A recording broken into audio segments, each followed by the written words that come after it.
This is a huge issue. Huge. I actually just did a paper on this. Actually, hang on. I do have it open.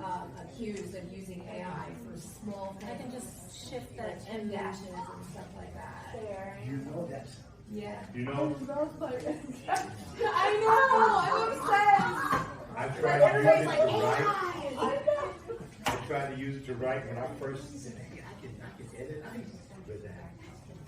That's a great idea. Yes. I have a character that who was a side mention in my book Ice. So I'm sharing the, not the PowerPoint, but the paper right now.